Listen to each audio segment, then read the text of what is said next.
Good morning, children. Our today's topic is immune system in the body. Okay, so immune system in the body is consist of lymphoid tissue, other tissues, cells, and soluble constituents, that is antibodies. Okay, so these are the four main constituents of the immune system, that is lymphoid organs, other tissues, cells, and soluble constituents, that is antibody. Now the second point is, what is the function of the immune system?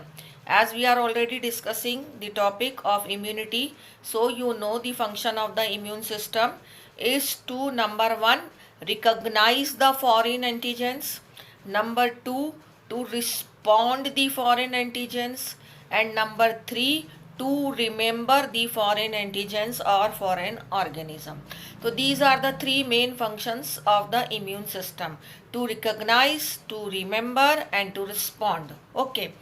Now what are the other functions of the immune system?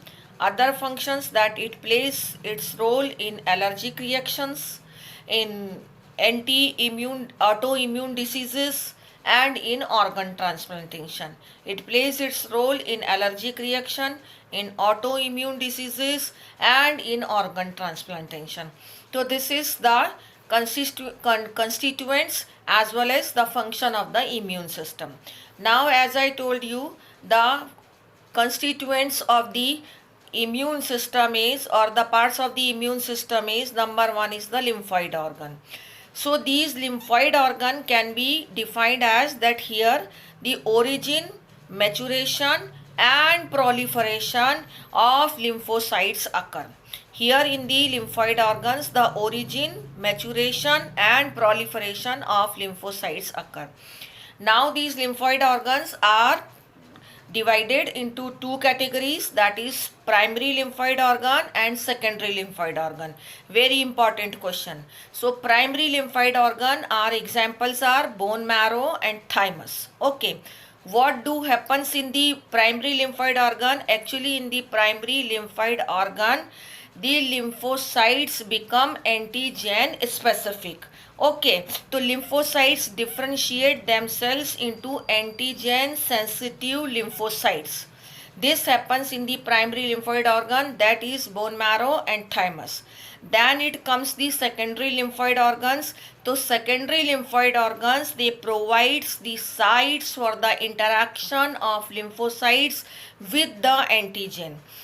Secondary lymphoid organ provides the sites for the interaction of lymphocytes with the antigen, and then which proliferates to form the effector cell. Here the lymphocytes are called as what? Effector cells.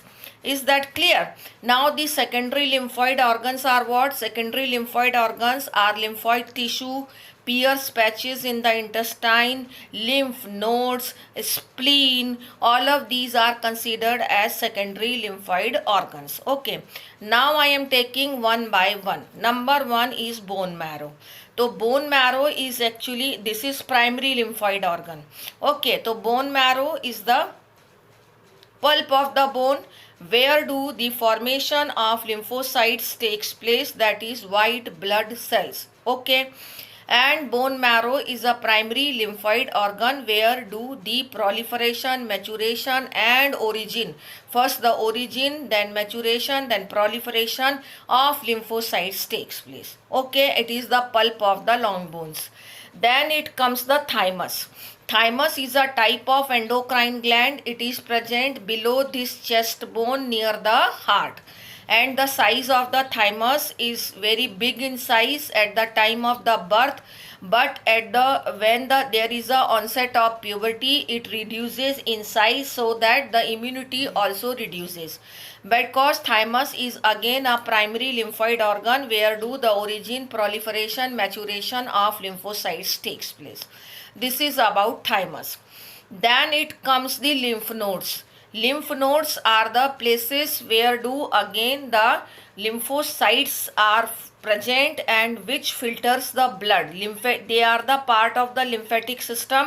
So whatever the microorganism or pathogens are present in the lymph, which is a part of the blood only, so there these lymphocytes kills the microorganism in the lymph nodes. Okay, so these are the part of the lymphatic system. Then it comes the lymph tonsils. Tonsils are present here at the back of the throat. Here also the lymphocytes are present. They again help in the defense mechanism. Then the Pierce patches in the small intestine. Pierce patches in the small intestine are aggravated nodules present in the ileum, and they also prevent the growth of the microorganism in the intestine if at all they enters along with the food. This is Pierce patches हो गया. Then lymph nodes is completed. Bone marrow thymus is completed. Lymph nodes are completed. Now what is left is spleen. Spleen is actually a part which is present above the stomach and near the stomach and above the abdomen.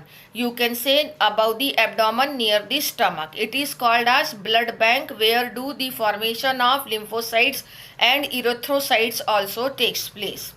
And spleen also provides the place where do the antigen reactions takes place. That means where do the antigens are killed by the WBCs. So it again helps in the filtering of the blood, or it is also called as blood bank because here do the formation of lymphocytes, means storage of lymphocytes and erythrocytes takes place. Okay, so this is about the various types of primary and secondary lymphoid organs and tissues also.